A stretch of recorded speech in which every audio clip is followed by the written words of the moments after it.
আপনার জন্য করেছে, আরেক উন্নতির আপনার উপর করেছে। জি আমি যাচ্ছি। আপনার কমপ্লেন কি? আমার কমপ্লিট স্যার 11টা সারা কথা সেখানে পাচ্ছি 11টা পাই বলি তোমার ওটা 3 ঘন্টা ধরে 11টা সাড়ে 20 মিনিট লেট হয়েছে। 20 মিনিট লেট হয়েছে। ঈদের সময় তো একটু চাপ আছে, না চাপছে একটু ধৈর্য ধরেন। 20 মিনিট কোনো সমস্যা নেই। ধৈর্যটা আপনার জন্য করেছে, আরেক উন্নতির আপনার উপর করেছে। আসসালামু আলাইকুম রহমতুল্লাহ। সুপ্রিয় দর্শক, গতকাল দেখলাম যে সড়ক যোগাযোগ মন্ত্রী বলেছে সদরঘাটের যে লঞ্চের ভাড়া নাকি 10% কমানো হয়েছে এবং বাস মালিকেরা বাসের থেকে যা ভাড়া তার চাইতে 10 টাকা 20 টাকা কম নিচ্ছে, এরকম কথা বলেছে। তো আমি গতকালকে আসছি ঢাকা থেকে, এখন আমি বাসাতে, যেহেতু আমি স্টুডিওতে ভিডিও বানাচ্ছি আপনারা দেখতে পাচ্ছেন।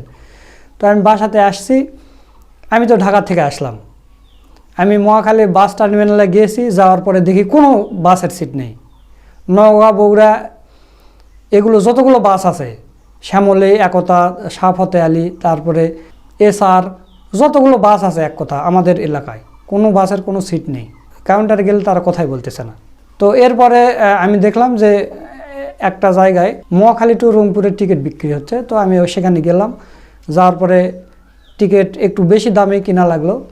তো আমি বললাম যে বগুড়া নামবো, বলতেছে বগুড়া নামলেও আপনার রংপুরের টিকিট কিনতে হবে। আমি রংপুরেরই টিকিট কিনলাম, কিনে আমি বগুড়া নামছি। তো আমার সাথে যারা যাত্রী ছিল অনেকে এসে আবদুল্লাপুর উঠেছে, অনেকে আবার গাজীপুর উঠেছে। আমি তাদেরকে জিজ্ঞেস করলাম। আমার সাথে আমার এক ভাই ছিল, সে বগুড়ারই স্থানীয়। তো আমি ওনাকে বললাম যে আপনার ভাড়া কত নিয়েছে? তো বললো ভাই আমার ভাড়া নিয়েছে 1000 টাকা, মানে একটা সিটের জন্য 1000 টাকা। আর আমি যেহেতু কাউন্টার থেকে কেটেছি এবং ওখানে পুলিশ ছিল, এই কারণে আমার থেকে বেশি নিতে পারেনি। আমার থেকে নিয়েছে হচ্ছে 840 টাকা করে। আমাদের নওগাঁর ভাড়া হচ্ছে 600 টাকা, 650 টাকা করে নেই, কিন্তু ওখানে 840 টাকা নিয়েছে। আচ্ছা নিক, সেটা ব্যাপার না। এরপরে আমরা যখন আবদুল্লাপুর আসলাম, আবদুল্লাপুরে এসে দেখলাম যে রংপুরের এক ভাই টিকিট কাটছে। আমি বললাম ভাই কত দিয়ে কেটেছেন? কোচে ভাই 2000 টাকা। চিন্তা করতে পারেন, 2000 টাকা, 840 টাকায় ধরলাম, 840 টাকার সিট 2000 টাকা দিয়ে ওদের কাটতে হয়েছে। কেউ 3000 টাকা দিয়েও কেটেছে। তো তাহলে এই মন্ত্রী যে বলতেছে যে বাস মালিকেরা খুশি হয়ে 10-20 টাকা কম নিচ্ছে, এটা সম্পূর্ণ মিথ্যা কথা। আমি নিজে বাসে চড়ে এসেছি, এটা কখনোই সত্য নয়। তো প্রিয় দর্শক, এই বিষয় নিয়ে গুরুত্বপূর্ণ আলোচনা করছেন আমাদের বড় ভাই মোহাম্মদ সুলাইমান। তো চলুন আমরা সেই ভিডিওটা একটু দেখে আসি। ঈদ উপলক্ষে বিএনপি সরকারের ব্যর্থতা আড়াল করতে বিএনপি নাটকীয় চেষ্টা করছে, কিন্তু পর্দার অন্তরালে তাদের সেই চেষ্টা, সেই রহস্য ফাঁস হয়ে গেছে।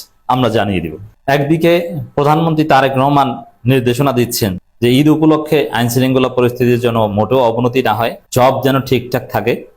কিন্তু আমরা দেখি যে আইজিপির বাড়িতেই চুরি হয়। আইন শৃঙ্খলা পরিস্থিতি উন্নতি কত মাত্রায় হয়েছে, পুলিশের আইজিপির বাড়িতে, সারা বাংলাদেশের পুলিশ প্রধানের বাড়িতে চুরি হয়। তাহলে বুঝেন যে যারা রাজধানীবাসী, যারা গ্রামে যাবেন, সোনা গয়না ব্যাগের মধ্যে করে নিয়ে যান, রাস্তায় বসে বিএনপির লোকজন চিন্তাই না করলে হয়। বাসায় থাকলে ওটা চোরে চুরি করবে। আর চোর কারা দেখবেন, চোরের গোড়াঘাট ওগুলো সব বিএনপি। ইউনূসের আমলে অনেক চোর ধরা পড়েছে না, ছাত্রদল নেতা, যুবদল নেতা। অপরাধের সাথে ক্ষমতাসীনরা জড়িত থাকে, ক্ষমতা ছাড়া অপরাধ করা যায় না, এগুলো রিলেশন ক্ষমতার সাথে। তো দর্শক, বাংলাদেশের কোনো উন্নতি নেই। বাজার ব্যবস্থাপনা, সড়ক পথের যে অবস্থা, আগে যা হতো তাই হচ্ছে, বরং অপরাধ বেড়েছে। তবে হ্যাঁ, গত বছর ইউনূসের আমলে ছিল বাংলাদেশের ইতিহাসে প্রায় 240 বছর ইতিহাসে সেরা একটা সময়। ওইটা কখনো আসবে না, এমনকি জামাত ক্ষমতা আসলে অত সুন্দর ব্যবস্থাপনা আসবে না, কিন্তু ছিল। আমি ইউনূসের আমলের সাথে তুলনা করতে চাই না। এবছরের এই রমজান মাসের অন্য দিনের মতোই কোনো উন্নতি নেই, বরং ভাড়া বেড়ে গেছে, কালোবাজারি চলছে, ব্ল্যাকের টিকিট বিক্রি সব চলছে, ঘুষ দিলে পাওয়া যায়, মানে অপরাধ বলতে যা বোঝায় অব্যবস্থাপনা সব আছে। যেহেতু তারেক রহমান নির্দেশনা দিয়েছেন যে এগুলো কিছু করা যাবে না, মন্ত্রীদের নির্দেশনা দিয়েছেন আপনারা মাঠে যান, মাঠে যে অপরাধ দমন করেন। এখন অপরাধ তো করে মন্ত্রীর লোকেই, মন্ত্রী নিজেই তো বৈধতা দিয়ে এসেছেন যে সমঝোতার ভিত্তিতে চাঁদা নেওয়া, এবং স্বরাষ্ট্রমন্ত্রী বলেছেন যে ঈদ পর্যন্ত নিতে পারে, সমস্যা নেই, ঈদের পরে আমরা অপারেশন ক্লিন হার্ট চালাবো। ঈদ পর্যন্ত ছাড় দেওয়ার কথা বলেছেন, ঈদের পরে ব্যবস্থা নেবেন, মানে ঈদের আগে ব্যবস্থা নেবে না, ঈদ পর্যন্ত ছাড়। তো এই যে ভয়াবহ ব্যর্থতা, যে কোনো ক্ষেত্রে কোনো উন্নতি নেই।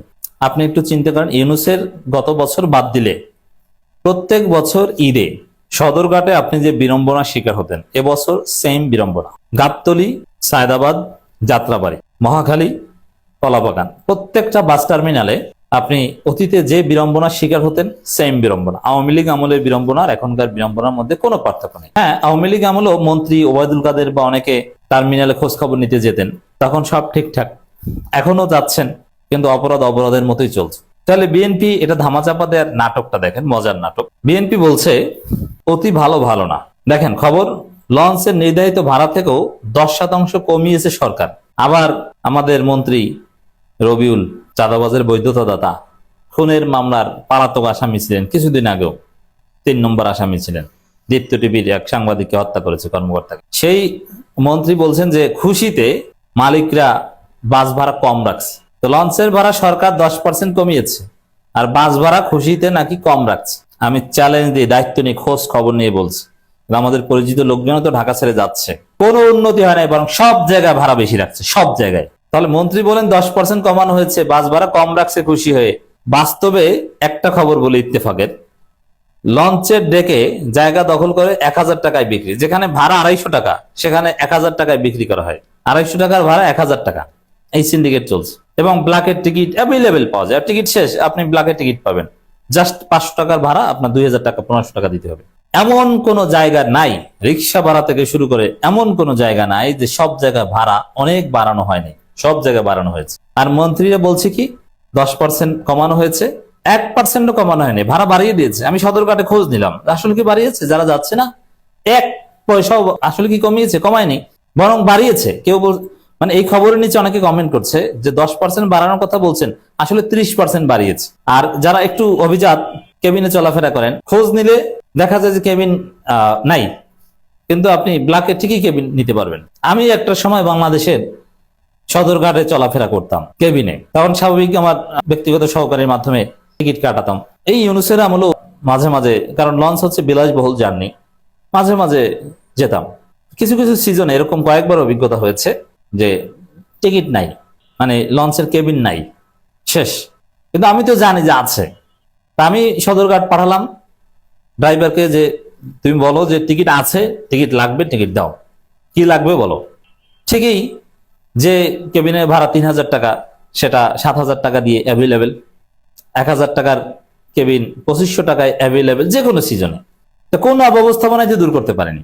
তাহলে কি করেছে? নাটকীয়তাটা কি? নাটকীয়তা হচ্ছে এই যে লঞ্চের ভাড়া 10% কমানোর কথা আর গাড়ির ভাড়া খুশিতে কম রাখার যে খবর, এটার মাধ্যমে বিএনপি নিশ্চিত করেছে যে কোনো মিডিয়া যেন এই অতিরিক্ত ভাড়া নেওয়ার খবর প্রচার না করে, অব্যবস্থাপনা প্রচার না করে। কিন্তু সোশ্যাল মিডিয়ার মাধ্যমে তো এগুলো জানা যায়, যার ফলে মিডিয়াগুলো এখন আর মন্ত্রী বলেছে ভাড়া কমানো হয়েছে অতএব কমানো হয়েছে, ভাড়া বেশি নেওয়া হচ্ছে এটা লেখা যাবে না। তো সমস্ত অনিয়ম, সিন্ডিকেট সব চলছে বাস কাউন্টারগুলোতে, লঞ্চ ঘাটে, সব জায়গায়, রেলপথে, রেলের টিকিট নিয়ে কালোবাজারি সব চলছে আগের মতো, আওয়ামী আমলের মতোই। কিন্তু পার্থক্য হচ্ছে আওয়ামী লীগ আমলে কিছু কিছু পত্রিকা লিখতো, আর এখন পত্রিকা লিখতে পারবে না। তো বিএনপি তাদের ব্যর্থতা আড়াল করতে পত্রিকার নিউজ ধামাচাপা দিচ্ছে, পত্রিকার নিউজ সেন্সর করছে। এবং মন্ত্রী বলছেন যেহেতু আমি এসেছি অতএব ওই জায়গার কোনো অনিয়ম বলেও লিখবে না। মন্ত্রী আসার পর যদি সেই অনিয়ম 5 মিনিট পরে, তাহলে আমার মান সম্মান থাকে? ভুল। এবং মালিক সমিতি নিয়ন্ত্রণ করে, কোনো হেল্পার বা কেউ যেন না বলে এবং ভয় দেখায়, যাদেরকে কালো বাজারে টিকিট দেয় বা কেনে যারা, তাদেরকে ভয় দেখিয়ে দেয় যে টিকিট দিয়েছি কিন্তু তুমি ব্ল্যাকে কিনেছো, এটা কিন্তু বলতে পারো না, বললে খবর আছে, তাহলে মার খাবা। এবং এই কাজ করছে কারা? বিএনপি সন্ত্রাসীরা। বুঝতে পারছেন কতটা ভয়াবহ পরিস্থিতি? সব অপরাধ হচ্ছে কিন্তু বলতে পারবে না, কারণ মন্ত্রী এসেছে, অতএব এখানে কোনো অপরাধের কথা বলা যাবে না। এইভাবে বিএনপি দেশ চালাচ্ছে। আসন্ন ঈদ উল ফিতর উপলক্ষে দক্ষিণাঞ্চলে ঘরমুখী মানুষের যাত্রা স্বস্তিদায়ক করতে লঞ্চের নির্ধারিত ভাড়া 10% কমানো হয়েছে বলে জানিয়েছে নৌ পরিবহন রাজীব হাসান। ইতিহাসে সেরা মিথ্যাচার, এটা লোক দেখান, জাস্ট মিডিয়া প্রচার, বাস্তবে কোনো কমানো হয়নি। এবং কমানোর নির্দেশনা যদি আসলে দিয়ে থাকে, ওটা মোটেও বাস্তবায়ন হচ্ছে না। আর লঞ্চের ভাড়া সরকার নির্ধারিত ভাড়া অনুযায়ী চলে না। তো দেশের অবস্থা বোঝার জন্য একটা খবরই যথেষ্ট, যে আইজিপির বাড়িতে চুরি। আইজিপির বাড়ি নিয়ে সন্দেহ, এত সুন্দর বাড়ি বানিয়েছেন, এই চাকরি করে এত টাকা পেয়েছেন কোথায়? করেন সরকারি চাকরি, আপনি এত সুন্দর বাড়ি বানিয়েছেন কিভাবে? সুপ্রিয় দর্শক, আপনারা সুলাইমান ভাইয়ের ভিডিও সহ পুরো ভিডিওটা দেখলেন। তো এই মন্ত্রী যে কথাগুলো বলেছে এ কথা কি সত্য কি মিথ্যা? আর ডক্টর ইউনূসের সময় গত বছর যে রোজার ঈদটা গিয়েছে সেটা আপনাদের কাছে কেমন মনে হয়েছে? এবং আওয়ামী লীগের গত 15 বছর এবং বিএনপির এই বছর, তো সব তুলনা করলে ডক্টর মোহাম্মদ ইউনূসের ঈদটা কি ভালো গিয়েছে কি খারাপ গেছে তা অবশ্যই কমেন্ট করে জানিয়ে দেবেন। ভিডিওটা ভালো লাগলে শেয়ার করবেন। সকলকে ধন্যবাদ। আসসালামু আলাইকুম রহমতুল্লাহ।